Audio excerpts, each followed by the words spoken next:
Hello, everyone. Thanks for being here to attend this panel on blockchain and its disruption on the financial world.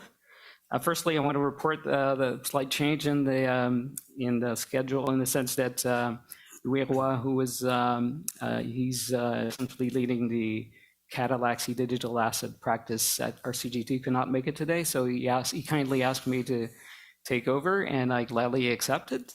And so I present myself. I'm Roberto Pimentel. I'm a principal director of engineering at Catalaxy. And I've considered myself extremely lucky and privileged to work under Laure's leadership to design and build tools to help the auditors to fulfill their auditing duties whenever auditing entities with crypto assets in their books. And so that's essentially my role over there. I'm delighted to have the opportunity to moderate this channel with regards to a topic that's very dear to us at RCGT Catalaxy. And also, I'm very thrilled to be sharing this stage with 4 very knowledgeable panelists on various subfields in the crypto industry, and with very invaluable professional and academic bios. So I would invite the panelists to introduce themselves, starting with Asiff. Hi, Asiff Hirji. I'm actually a Canadian, grew up in Calgary of all places. Spent my life in Fintech, built some of the world's first direct banks and insurers, ran a company called Ameritrade for a number of years, was a partner at TPG, partner at Andreessen, did a bit of Fintech investing, ran Coinbase for a couple of years. Now I spend my time investing through our family office and the family foundation, running a bunch of fintech funds. And most of what I do now is trying to prove that blockchain will in fact completely rewrite financial services. And I'm associated mostly with a company called Figure, which is doing financial use cases on blockchain, proving that it actually works. Great. Thank you. Bon matin. So my name is Didier Lavallee. I'm the CEO of Tetra Trust Company. Tetra is Canada's only fully regulated qualified custodian for digital assets. We are a little bit pioneering digital custody here in the country.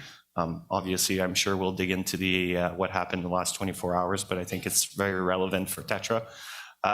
Before running Tetra, I was essentially in traditional finance for 16 years. I did a series of roles the last 9 years with the largest financial institution in the country, where I ran multiple businesses for them in equities, foreign exchange, asset servicing, and was also leading the custody product for Canada. Merci. Hi, good morning. Laure Foin. I'm the co-chair of Osler's digital asset and blockchain team, and I'm also a partner in Securities and Financial Institutions Regulatory Matter and the Quebec ambassador for the Canadian Blockchain Consortium. So I've been practicing as a lawyer in a regulatory space for 10 years with a focus on financial institutions and financial products. Back in 2015, when robo-advisors started to emerge and the Canadian securities regulators issued guidance regarding robo-advisors, that's when I started getting interested in fintech and kind of refocused my practice from traditional finance to fintech and then crypto and blockchain. And now at Osler, we've created a national team that has approximately 50 lawyers that have experience or are somehow interested in how crypto and blockchain impacts law and regulatory matters. So this has to involve securities, which is my field of expertise, but also intellectual property, as we'll see, private equity, real estate, tax, trust, and estates. So I'm the boring lawyer here on the panel, but I will still give my point of view from the legal and regulatory point of view. Good morning. Bonjour. My name is Nicholas Johnson. I'm a researcher in residence at Bain Capital Crypto. So we are Bain Capital's dedicated early stage crypto venture fund. At the firm, I focus on conducting technical research to firstly build our firm's thought leadership on topics that we would love to invest in and incubate companies on, and secondly, to help our portfolio companies solve some of the uniquely difficult technical challenges that arise when you're innovating within crypto. A bit of background about myself. I actually grew up in Montreal, but moved to the United States for university. I studied computer science and mathematics at Princeton.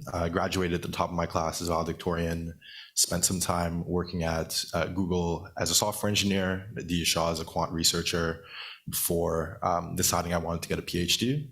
So right now studying applied math and machine learning at MIT, and it's actually my PhD research that led me to doing the work that I now do with Bain Capital. All right, thank you very much. So people like everyone here, including myself, working day to day in the field of digital assets and blockchain, we're privileged to have front row seats to witnessing essentially potentially earth-shattering disruptions caused by this novel paradigm of decentralized trustless systems, and that's coming to the world of finance.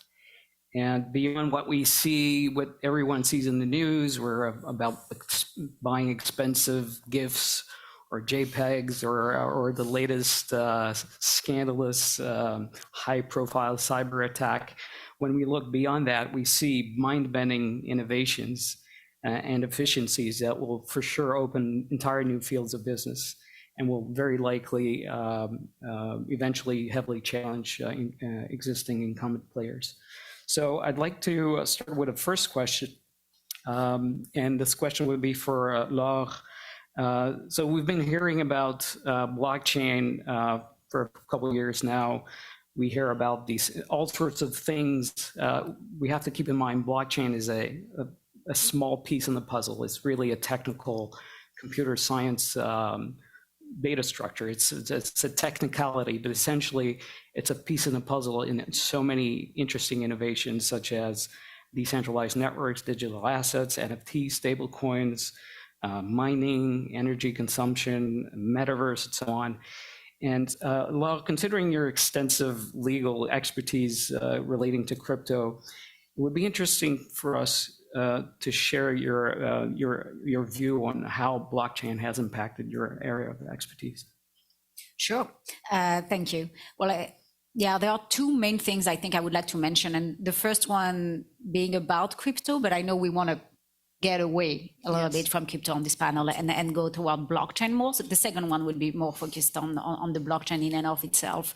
I think the advent of crypto as an asset class in Canada, and that's really in my field of expertise, had the huge impact of forcing the regulators to look at the current laws and regulation and assess how they can be applied to crypto itself.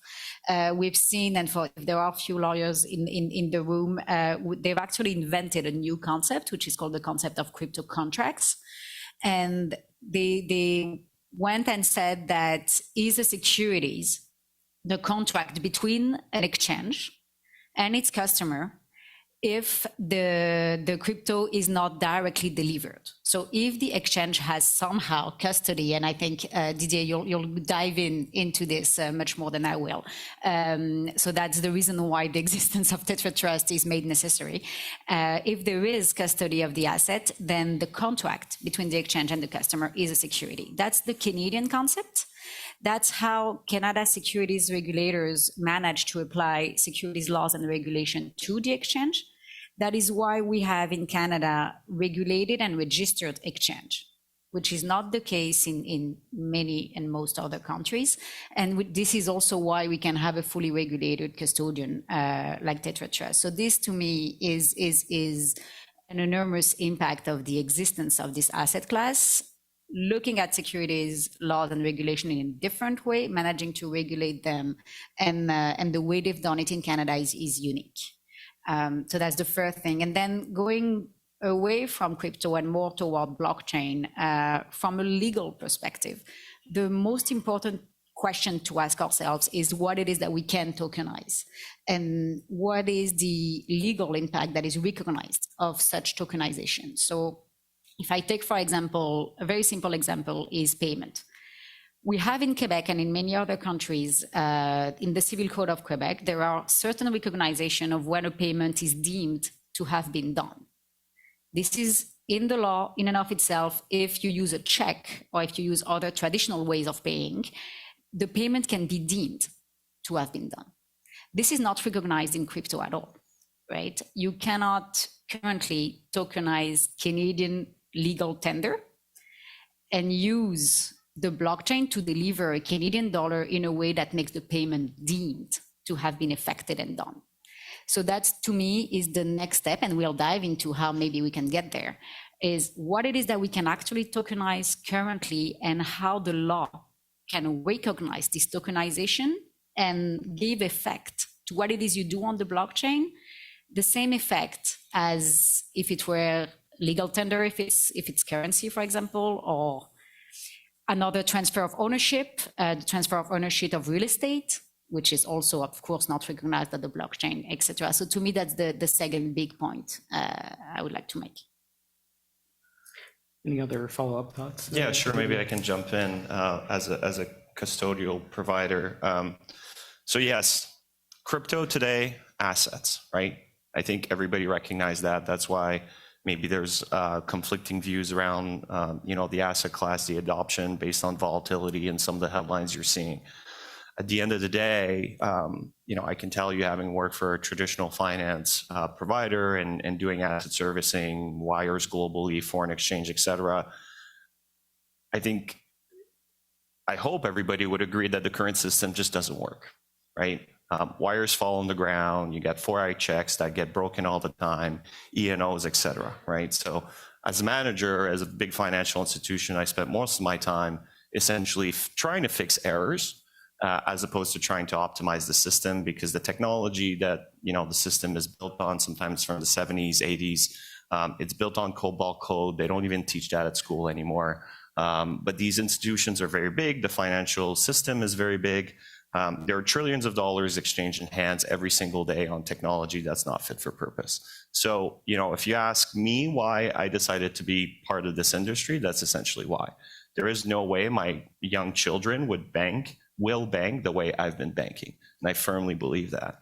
Now, as Laure pointed out, the Canadian ecosystem is a really interesting one. The reality is we had an event in 2018 in Quadriga CX where there was about $200 million of cryptos that disappeared. So an exchange that operated, the founder had the keys, the founder disappeared in India, whether he's dead or not. There's a good Netflix documentary on it. You can watch it. But essentially that forced the hand of the regulator, in my view, to create the basis from a framework from an exchange perspective. In that framework, obviously, there's a concept of custody. Who should own the assets? And that's why a player like Tetra has been created to be a fully regulated custodian for digital assets. So essentially, we never own the assets. The assets are held in trust in the client's name, right? There's regulation around what we can and cannot do. We operate really as a financial service organization first and foremost, and we have all the regulatory capital requirements, all the filing requirements, proof of reserves, transparency, audits, etc. Why is this relevant? You've seen another event in the last 24 hours where essentially you had a black box that was led by an organization where the collateralization was in a certain way not done with proper risk metrics, right? So again, an exchange that is the third largest in the world to be able to hold assets for the underlying client and then turn around and potentially lend those assets, incredibly risky, right? So really what I'd probably like to say is, first and foremost, at the asset side, do trust in the Canadian system, right? The regulators are doing a great job. People like Laure at the forefront of that, really trying to get a handle of the asset class. Now, where it's going, it's where it's really interesting. Still, very early stage, but we're starting to see clients approach us for tokenized real estate, tokenized securities. One of our shareholders, actually the Canadian Securities Exchange, they would like to put their exchange on blockchain, although it's a large project. There's a lot of good use for this technology, and it's very exciting times. So can I just ask a question? How many of you own crypto? Hands up. How many of you are actually running blockchain proof of concept in your bank? Or this is the problem.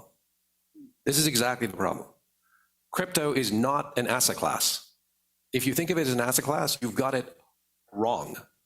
It's not an asset class. It would be like sitting in 1999 and saying the internet is an asset class.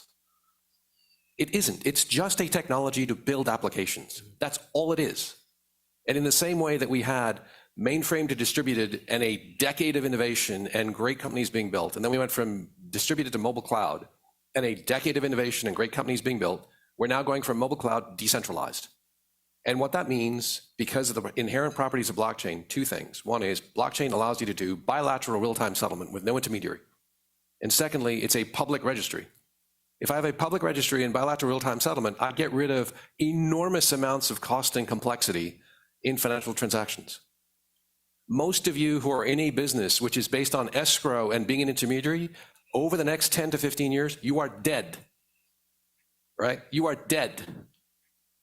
We are going away. This time, we are not taking the application and shoving it out to the user and making it self-service. We did that the last two versions of the internet. That's why we have self-serve everything, right? I ran the largest online broker in the world. I've built some of the world's first direct banks and insurers. It all took advantage of the fact that you could take the application that was on a green screen with the teller in the back and shove it in the hand of the user and say, you do it. Now what we're doing is we're blowing up the back office. All the 1960s and 70s nonsense T+2 settlement bullshit that we have to deal with is going to go away. Okay? Trillions of dollars of margin are going to get flushed out of the system because of this.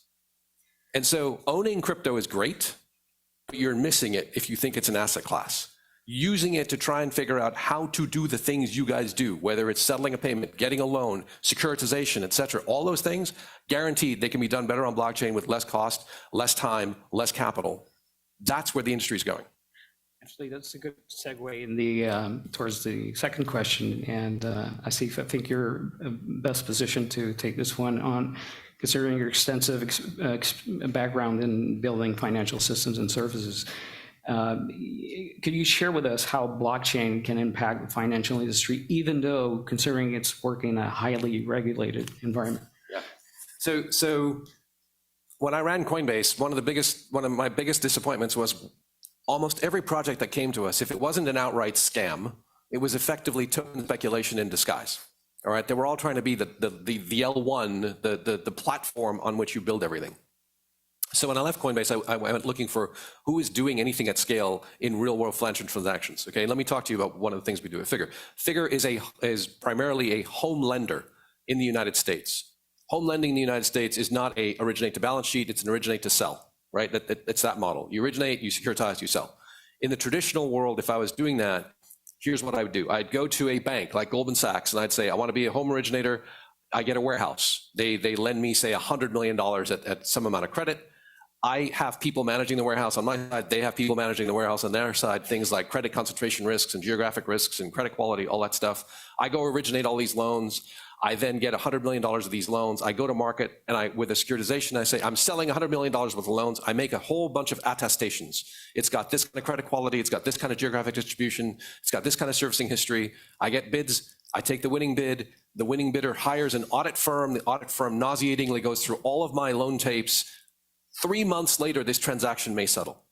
Okay, in all that period of time, all that money is tied up, right? It's cost. Okay, you can imagine the costs and complexity of that system.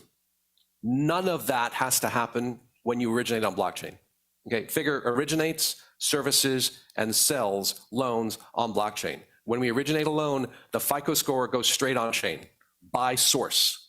We don't touch it. When we get a home valuation, it goes straight on chain by source. We don't touch it. We've replaced trust with truth. Now, when you buy one of our loans on a marketplace, because the minute we originate the loan, it goes on a marketplace, you can see for yourself the credit quality, the servicing history in real time, the home valuation, and you can put in bids on a marketplace and clear the loan. So we've gone from a 45 to 90 day super capital consumptive process to a real time, as soon as I originate a loan, it goes on the marketplace and I have bidders taking it out, right? Bilateral real-time settlement. That's the position we're in. We save 120 basis points end to end on that, not including the cost of securitization. That means we as a home lender are running at double to triple the margins of many home lenders in the United States. Our goal is not to be the next Quicken Loans. Our goal is to convince Quicken Loans and every other home originator to actually start using the blockchain systems that we've got to do this. And in that same way, we have a version of what we do for private funds, where you can do investor subscription redemption on funds and have secondary trading on funds. You can do that on private companies as well. So think Carta with an exchange. All these are just examples of why using a bilateral real-time settlement system in real time plus a public registry allows you to eliminate a lot of the cost, complexity, and margin that is inherently tied up in virtually any financial transaction you can think of. Would you feel that regulations is somehow impeding the impact that blockchains could have and bringing benefits to the users and bringing financial inclusion down? Yeah, before I answer that question, how many regulators in the room? You're lying. Okay, all right, fine, at least fine. So I love regulators. Here's the problem. There is no upside in being innovative as a regulator. There's only downside, right? Think about it. It's not that they're bad people. It's just that structurally their job is to not be innovative, right? So here's the thing. We in Figure have over 250 licenses, and we operate in the United States. That's it. We only operate in the United States, and we have 250 licenses. Imagine how expensive that is. And that's because every single regulatory body wants to have jurisdiction over crypto, right? FinCEN will say it's a currency. The SEC says it's a security. The CFTC says it's a commodity. Every single state regulator says it's a state-regulated money licensing thing. Every single state loan agency says it's a lending thing. So you end up having 15 versions of licenses to do the same thing. And there is no regulatory clarity. The regulatory clarity, at least in the US, comes from when they sue you or when they don't sue you, right? So the regulators have got to get their act together on this, because this is the way the financial transactions of the world are going to get structured. And by the way, what's at stake is what is the reserve currency of the internet of tomorrow. Currently, the reserve currency of the internet of today is the US dollar. Okay, when I was at Coinbase, we created USDC because you cannot do bilateral real-time settlement when the Fedwire is overnight and when ACH is 3 days. So we created a crypto denominated dollar that settles in real time. That allows you to do real-time transactions, okay? Those are the kinds of innovations that need to happen. Whether there's a central bank digital currency or not, who knows? But those are the kinds of things the regulators are going to have to get right. So we are ahead, just like with the internet, we're ahead of where the regulators are. But one thing, you guys all remember, you guys all know that if you go to a browser today, everything is HTTPS, right? It's all encrypted. You may not remember that when encryption came to the internet, every single three-letter agency everywhere in the world said, over our dead body will you do that, because we want it to be non-encrypted, because we want to be able to see those transactions. They finally got comfortable with the fact that actually encryption is better for the consumer because it stops their passwords being stolen. In that same way, they're going to get comfortable with, yes, okay, fine, it's on blockchain and it's encrypted and I can't see it and it's decentralized and there's no third party to go sue. We will get there eventually. But that is what allows us to take the cost and complexity out of the system. Anyone want to add Asiff's passionate yeah, I think I'd like intervention? to double click on a couple of points that you raised, Asiff, really this idea of embracing blockchain as a new computing infrastructure and not thinking about it as an asset class, which I think goes really hand in hand with a lot of the incredible examples you listed. So at our fund at Bain Capital, we really view blockchain as this new form of distributed computing. And I think that when you begin to think of this technology in this manner, it really does change how you think about the types of use cases and applications that are possible. I think that as someone who spends a lot of time in the academic world, if you will, interacting with PhD students, postdocs, and professors, I think one trend that I've really noticed over the past several years is that we've really crossed a watershed moment where I think a lot of some of the smartest professors in the world are increasingly willing to conduct research on these really fundamental technical problems that arise when it comes to developing smart contracts, when it comes to developing this type of distributed computing infrastructure. And I think this is reflected in the fact that we see a lot more blockchain-related publications at some of the top academic conferences. A lot of the industry-leading venture capital firms are now building world-leading in-class research teams. Of course, have to shout out Bain Capital's research team. A16Z and Paradigm also come to mind as organizations that have really moved the needle when it comes to truly embracing this need to connect some of the best researchers in the world with the people who are really building these ground rails for the next version of the internet. So that's one thing that I think is extremely exciting and one thing that we've really embraced at our fund, and I think that is instrumentally related to a lot of the use cases that you pointed to. Thank you, Nicholas. The title of the conference is Blockchain is Disrupting Finance. So talking about disruption can trigger fear, resistance to change. In your personal view, Nicholas, taking into account that this sort of Western view of the current financial system is working relatively well, people are using credit cards, so not a lot of people in the sort of Canada, US, or sort of Western world is using crypto on a sort of daily basis to buy coffee or anything like that. Why would we need to change the system? So I think I have two comments that really come to mind on that front. Firstly, I think that there's a lot of danger in this idea of, if something isn't broken, why try to move the needle? Why try to improve it? I think that there's a lot of danger in stagnation, that form, and that's how nations and societies fall behind technologically. So I think that one, just from the perspective of realizing that we really do have this fundamentally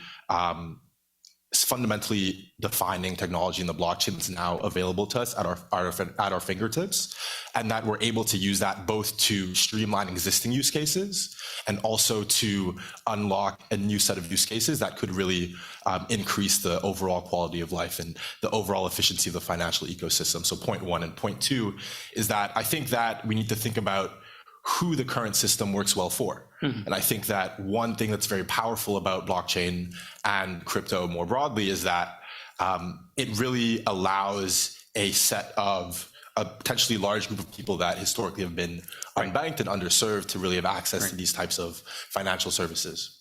I think users currently are not seeing the benefit because they're not exposed to that, but there's potentially a lot of locked up benefits that blockchains could bring.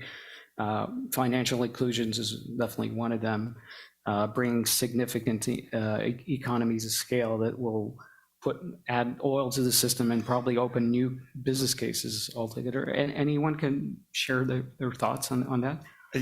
Maybe what I would just add is people also don't see the negatives. Like, you have a crowd of traditional finance people here. I'm sure some of you run operations at big financial institutions. You can't seriously stand up and say what we have today works, right? Now, the user experience works because you transfer via a track, or you pay with your credit card and you just assume, and by the way, it is digital money that's moving around, right? But on the back end of it, it's all manual, all ops driven, thousands, hundreds of thousands of people processing these payments, processing payment failure, T+2 settlement, T+1 settlement, et cetera, et cetera. The reality is even, if you look at settlement of traditional equities, when, they come out and they talk about moving to T+1, all the financial institutions panic because we can't support this, we can't do this, we have problems, right? Slow down, you're moving too fast. So, we can talk about the benefits, and there's an enormous amount of benefits, but the reality is there are negatives in the current system that people just don't see. Try to wire money abroad. Try to send money to your family that's in a different country. Use the current system. Not only do you get gouged in fees, you need to follow up with the wires for days on end. You don't even know when it arrives, and you've paid 120 basis points, right? So there's obviously a lot of positive, but let's also acknowledge that what's the infrastructure of today just doesn't work. I think that's exactly right. It should cost no more to send money to anywhere in the world than it does to send an email. Sending money is just a message. That's all it is. It should just cost the compute network and storage to get that transaction message across. That's it. But it costs tremendously more than that because of all the things that we were just talking about. On to the next question. One of the issues of the day is the lack of resources in almost all sectors of the economy. Didier, you said in your bio that you were drawn to the crypto world motivated by the inefficiencies that you saw in TradeFi. How do you think the deployment of technologies like blockchain could help the finance industry? I think you probably already provided some elements of response here. Yeah, I have to be mindful. We are a regulated entity in Canada. There are some regulators in the room. I saw some shy hands. we are trying to pioneer just better infrastructure, right? The reality is it will take time, and our goal at Tetra is to work hand in hand with the regulator. I think it's very important. We believe in regulation for this technology, at least in Canada. This is the path that the Canadian economy has chosen, and we are working with the regulators. Just to go back on the regulatory question or comment earlier, I mean, what we would ask for is like consistency, right? Asiff gave the example in the US. I mean, in Canada, I don't have to be regulated by like 250 entities, but literally every regulator has their hand in my pocket in some way, shape, or form. And I don't mean they're trying to get money out of me, but like they want to know what we're doing. They're trying to regulate our clients and over or supersede the regulations that we already have, which means more problems for me, which means more constraints, restraints, et cetera. So consistency of the framework is incredibly important for the technology to advance and to have a real impact on the economy. What I would also say is, like, you know, encourage. I've met some of you earlier, and some of the organizations are starting to set up a blockchain technology groups, or you know, have ecosystem within the large financial organization. Like that needs to gain more momentum, right? We need to support our university with the technology, right? You know, some of us are studying in the US, right? Like the contribution to the economy is tough. We lose good talent to the US. Let's try to keep the talent here in Canada.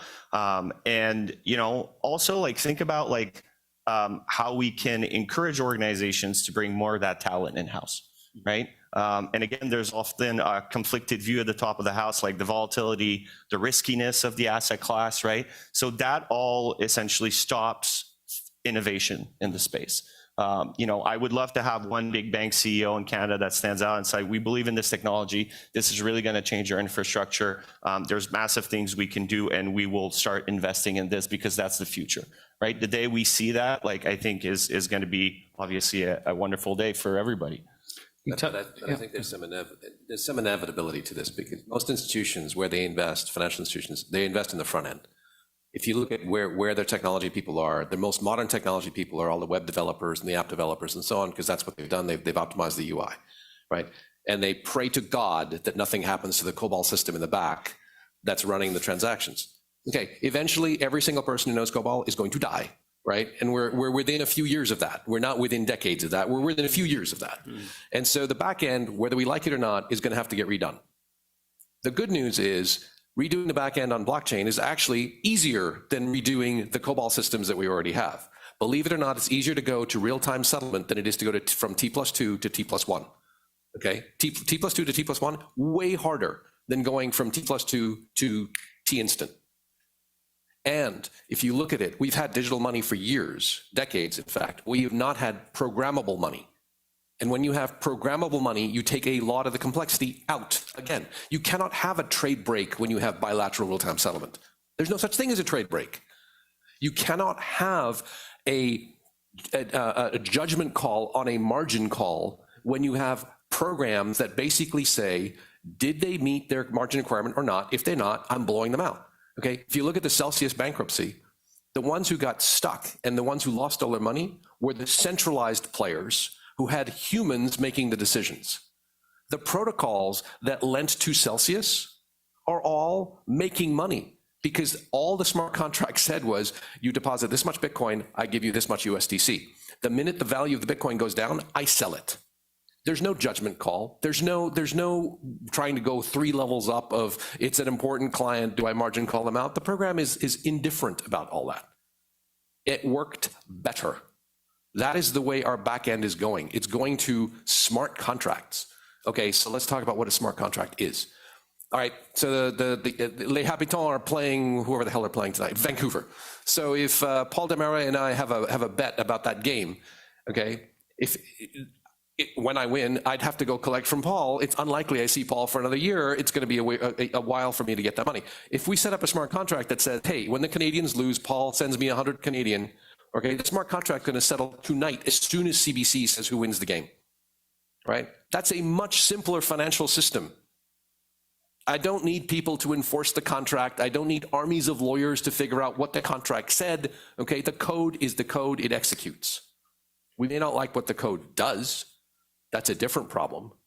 but the world we're going to is one where the code will adjudicate financial transactions. I want to keep the last bit of time for questions and answers. If anyone wants to ask a question to our panel, please grab the microphone and please ask away. Anyone? Everyone's ready for lunch. Actually, I had a follow-up question from the past question. Back there. Okay. A question back there. Can someone bring them? Okay. Hi. So do excuse the question, it's very simple, but I just want to go back to the betting example that you just gave with you and Paul Desmarais, assuming that Montreal wins. Oh, can you not hear me? Yes, we can hear you. Yeah. Assuming Montreal wins, other than the adjudication portion of what you were talking about in the smart contract, why could an email transfer not be as efficient as what you're suggesting? How do you enforce the email transfer? So it is purely the adjudication of if you do win, you believe through this smart contract, Paul Desmarais will pay you. So this is a great question, because if you set up something via email, I have to trust you. I have to trust you that when the adjudication happens, you will actually email it to me. And if I'm trusting you as a financial transaction, and it is a financial transaction, now I'm hedging it as well, because there is some chance you don't do that, right? Whereas if there's a smart contract, which basically says you have a wallet with 100 Canadian in it, I have a wallet with 100 Canadian in it, I'm embargoing the 100 Canadian on both sides. When this thing adjudicates, I'm either sending the 100 from you to me or me to you, depending on what the outcome was. I don't need to hedge that transaction now. I don't need to risk manage that transaction. I don't need an army of lawyers to try and enforce that transaction, because I know that when the Oracle says, here was the outcome, it's gonna automatically settle. That's the difference. So think about how much money we as financial institutions spend on lawyers, margin, adjudication, hedging, all that goes away. Another question? Hello, and my name is Mauricio, and by the way, I grew up as a COBOL programmer, and I hope I have decades still. I wrote COBOL code too, sorry. So you talked about doing a lot of things on the front end, right? But much closer to you. So taking a lot of doing in the front end, and from my perspective, there's no it's either courage or budget or what's in it, because this is something that has to happen. It has to happen not in decades, but in the next few years, to go back to the backends, because the evolution is going to be much slower if they don't take care of the backends. So why is it not happening? Why is it not happening? Okay. Very mindful of what I'm saying, given my history and my old employers that everybody has access to now online. Cost. It's purely cost. When you look at I call it like the beast that's formed of all these applications connected together in the financial infrastructure at the back end of a bank, right? Trying to start taking apart that technology, right, to replace it, which is how they think about it, by the way, is always like, we have $100 million budget, and at the end of the day, when they've done their assessment, it's 3, 4, 5 times, 10 times. What they should do, in my humble opinion, is you build something next to it, right? So as opposed to trying to, take out the pieces of the infrastructure that don't work and replace it, you need to, build just something just natively new, which is why this conference is so important, right? Like the fintechs, the neobanks, like they're just doing things differently. Why? Because they don't have the historical baggage. So simply the reason why it's not happening, because they're a publicly traded company, it's very expensive. No shareholders want to see like less dividends or a lower return or a lower stock price, while these organizations go through literally billions of dollars of transformation. Now, you could do this on the side, and maybe some of them are starting with the smaller groups they're creating internally. But to me, it's what I've seen. I've fought for these budgets, right? And it always came down to cost. Any other questions? Yep. I've got one. First of all, this is a fantastic session, so thank you to all of the panel members. One of the areas that I think is sometimes a bit difficult for people to understand is the intersection between the analog world and the digital world. So again, to go back to your example of the bet on the hockey game, can you help people understand how, you know, this thing that happens in an arena somehow makes its way into a smart contract? Yeah, so people talk about tokenizing all sorts of assets. I think that's a ridiculous idea. So you cannot tokenize a painting, because if you tokenize a painting, how do I know it exists? How do I know someone didn't just dump paint all over it, right? I still have to trust some third party somewhere that it's in shape that it is. So the idea of tokenizing a physical thing, I think is a long way off, right? However, almost every financial transaction is a digitally native asset, can be made a digitally native asset. Why? Because it's just a contract. It's just a piece of paper, right? And you can represent that piece of paper in code. You can represent that piece of paper in all sorts of things, right? It's not a physical thing I got to worry about, right? If I got to touch it, it's pretty hard to tokenize. So that bet, while it's against a physical thing, a hockey game, I can rely on an oracle, somebody, we can pick CBC, we can pick whoever we want, but we pick an oracle that says they're the adjudicator of the event. We write a smart contract that says, if the Canadians win, Paul Desmarais gets $100 from Asiff. If the Canadians lose, Asiff gets $100 from Paul Desmarais. That it's set up, we fund it, and we sit back. We don't have to do anything, right? That's how you take the real world event and turn it into a contract. By the way, we do that with everything. We have futures that bet on whether there's a hurricane, whether the orange crops work, whether all financial transactions, I would claim, can be and should be represented as smart contracts. And when you do that, you clean out so much of the complexity, so much of the cost. Now let's get back to the question that you asked, sir, which I think is a good one. Why aren't banks doing this? Here's the issue. What you're going to do is you're going to take your front ends, which you've spent $1 bazillion on making better, and you're going to unplug them from the proprietary crappy back ends that you've got, and you're going to plug them into a public decentralized back end. So the database that your stuff runs on today, which is centralized in your cloud or in your data center, is no longer going to be there. It's going to be decentralized across a public cloud everywhere. That's a scary concept, first of all. But secondly, if you're going to do it for one bank, you could do it for hundreds of banks. I don't need separate ones. And so this is part of the issue. Like, we are having to retrain. When I was at Watson Labs, we struggled with this concept of decentralized trust. Right? Whoever Satoshi Nakamoto was, he, she, or they, genius, they solved one of the hardest problems in computer science. You have to retrain every single software developer on the planet on how to build decentralized applications. That's why this is taking longer. The first internet took about a decade. The second internet took about a decade. We're into year 13 of this version of the internet. And that's because you have this enormous learning curve to get through. We will get there. There are third parties like FIS and Jack Henry and all that who are investing in this thing. Most banks will unplug their front ends and plug them into a blockchain back end, which a third party is going to build. And that's a good answer because they can't afford to build it. They don't have the skills to build it, but that's how it's going to happen in my view.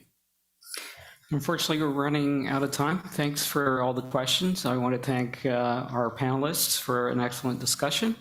And I hope this discussion was useful to you also. Thank you very much. Thank you.